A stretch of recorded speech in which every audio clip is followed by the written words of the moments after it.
It is the 1st of February 1919, Saturday morning. You're disturbed from your sleep by heavy rain. The pattering on the window sounds like a distant army marching in your mind. You're sure you can hear someone practicing the bagpipes somewhere too. Your eyes open heavily as the rain gets louder and louder and louder until the sound of the distant army marching on your window is the sound of actual boots on the actual street, and you pull the yellowed netting aside to see hundreds, maybe even thousands of troops marching towards the city centre. As many as 10,000 troops are in Glasgow to quell Bolshevik violence. Somewhere in Whitehall, someone is terrified of a communist revolution. In the streets, barbed wire is being laid. Sandbags are being thrown down, machine gun nests are set up, 6 tanks are on their way from England. On that cold Saturday, Glasgow doesn't look much different to the war-shattered towns that many Glaswegian men would have left behind in France just a few months ago. From Be Quiet Media, this is Scotland, a podcast about history and where we made it. I'm Michael Park. It is the 20th of October 1714.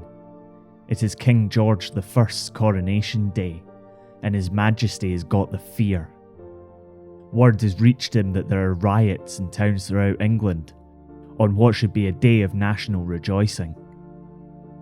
Unfortunately for George, not everybody's mad keen on having a Hanoverian Protestant king, and the Tories have been whipping up trouble for him and his Whig government since it was decided that he'd take the throne in 1710. There had been 5 years of riots in the lead-up, and this was the last straw. You see, there wasn't much you could do when a menacing group of 12 or more people kicked up a rammy. It was almost impossible to prosecute them all, and if you couldn't do that, then it might make your life difficult if they kicked up a rammy somewhere else later. What a good authoritarian ruler needed was a way to make being part of a riot punishable by immediate death. So pretty much the first thing the king and his ministers did was get the quill out and write an act for preventing tumults and riotous assemblies. The law was passed in 1714 and came into effect less than a year later in 1715. The idea was pretty simple. If a town official thought a group of people might be preparing for a spot of organised laziness, then that official could read a proclamation that made the gathering illegal and absolved the government and town officials of blame for the consequences if the crowd didn't disperse. Smart thinking. Our sovereign lord the king chargeth and commandeth all persons being assembled immediately to disperse themselves, and peaceably to depart to their habitations or to their lawful business, upon the pains contained in the act made in the first year of King George for preventing tumults and riotous assemblies. God save the king. Or queen. In other words, go home or we'll batter you in the name of the king. Or queen. Whoever read the Riot Act aloud had to follow the exact wording of the proclamation. Several convictions that took place after the Riot Act had been read were later overturned because some part or other of the proclamation had been missed out. It was usually God save the king. Or queen. So we've been about for a year, and you're probably aware that the best way to tell people that you like the show is to physically tell someone that you like the show. That can be a bit weird, it can be a bit awkward, so what I would suggest is the next time you're in a lift with 5 or more people is to shout out randomly, I really like the Scotland podcast, it's about Scottish history and it's not very long, and then get off the lift immediately. It is Friday, 31st of January 1919. Lunchtime, for what it matters, since most of the city is out on a general strike.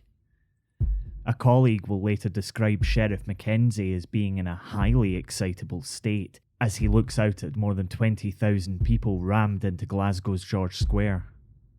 The newspaper said there were more than 70,000 people in total out on strike across the city, and everyone in the city chambers was feeling pretty jumpy.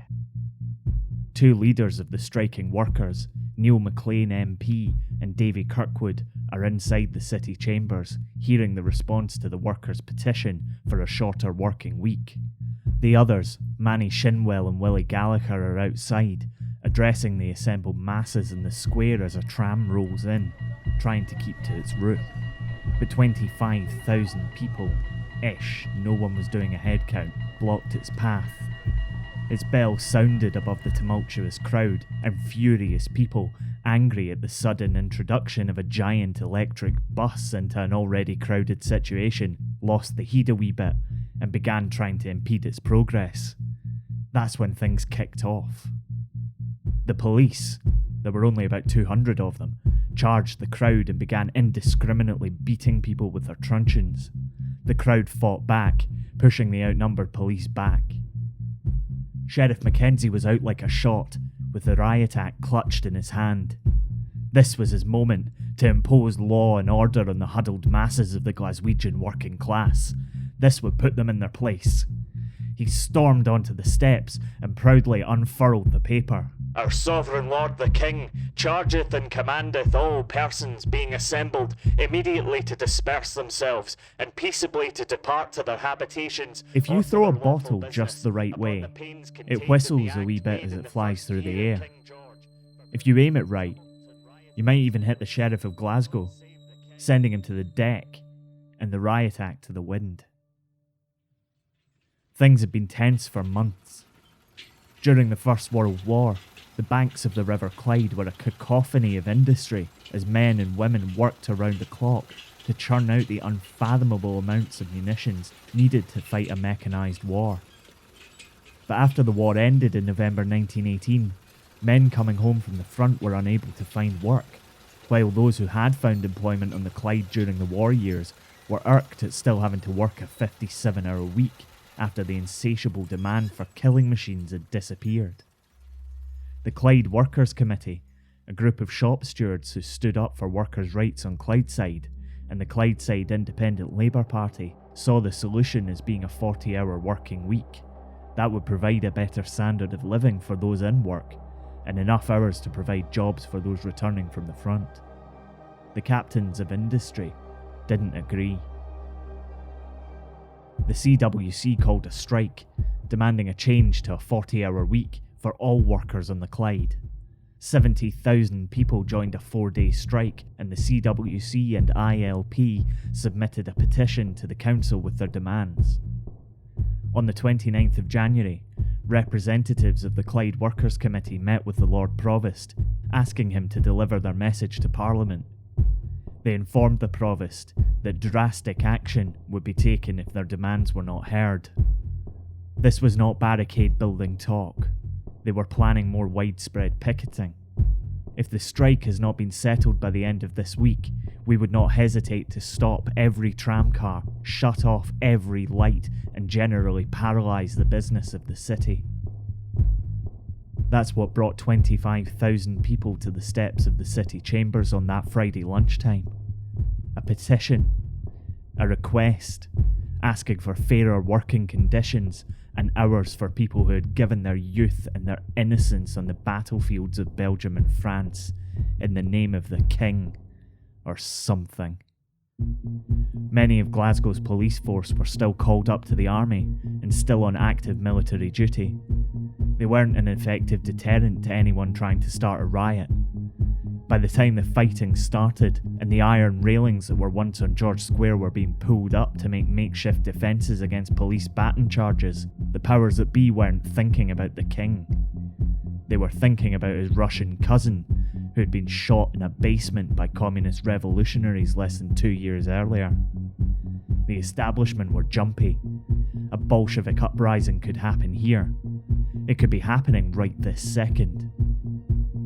McLean and Gallagher are arrested, but are allowed to try and disperse the crowd. It works. For a bit. The pitched battles start to spread out across the city, and the rest of the day and through the night is fighting and looting, and there are significant injuries, and Glasgow erupts with the same chaotic energy that many of the unemployed returning from France would have known all too well. The War Cabinet were notified the second fighting kicked off, but in truth, They'd known for days that the Lord Provost might request military assistance. The troops came north to protect infrastructure and keep things running, supplementing the emergency services which were depleted by the war. They would also scare the rioters off the street, but that was just a nice side effect for the powers that be. The only way the army could actively engage with the populace was if the war cabinet declared martial law. They hadn't. They wouldn't. They didn't even discuss it. It is Saturday morning, and you weave your way through troops on the streets of Glasgow. As you get closer to the centre, some of them are warming their hands by fires, others are playing cards, some are even posing for photographs. Tanks would arrive on Monday, but they would be stationed in the cattle market and never brought out into the streets. The rioting was over, but the army remained until the end of the general strike. They were completely gone 2 weeks later. People will romanticise the story for a century, embellishing the tale with their own details and flourishes. But Bloody Friday, the Battle of George Square, whatever you want to call it, was just a police riot, not a military intervention. The official statistics list 19 police officers and 34 strikers injured. There were no fatalities. The leaders of the movement and 8 others were put on trial for their supposed role in inciting a riot. Only Manny Shinwell and Willie Gallagher were convicted. Shinwell got 6 weeks, and Gallagher received 5 months. Willie Gallagher went on to serve as the Communist MP for West Fife from 1935 to 1950. Shinwell went on to become a minister in Labour and wartime coalition governments, before eventually accepting a peerage and becoming active in the House of Lords before his death in 1986, at the age of 101. The Riot Act itself was only repealed in 1973, 259 years after it was first passed. Since rioting itself was no longer punishable by death, it made the whole thing a bit redundant, since the idea of speedy and effectual punishment for rioters is to fix bayonets, draw rapiers, or load machine guns, and send them to meet their maker. The 70,000 workers who had come out on strike eventually agreed to a concession, which would see them work a mere 47 hours per week. A bloody communist uprising in Glasgow was a very real threat to the establishment. But really, all the workers wanted were fair hours and security for their families.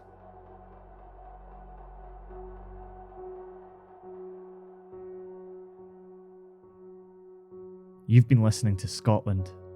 It was written and produced by me, Michael Park, and is a production of Be Quiet Media.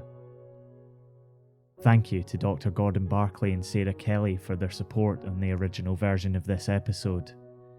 The human Fialka cipher, Mitch Bain, makes the music for every episode of Scotland, and you can check out more of his amazing work by searching out Mitch Bain Music on Facebook. Paul Houlihan was reading the Riot Act. You can find out more about the show on our website, thisisscotland.co, and on Twitter, Facebook, and Instagram by searching Scotland, Scottish History Podcast. Thanks for listening. We'll see you next time.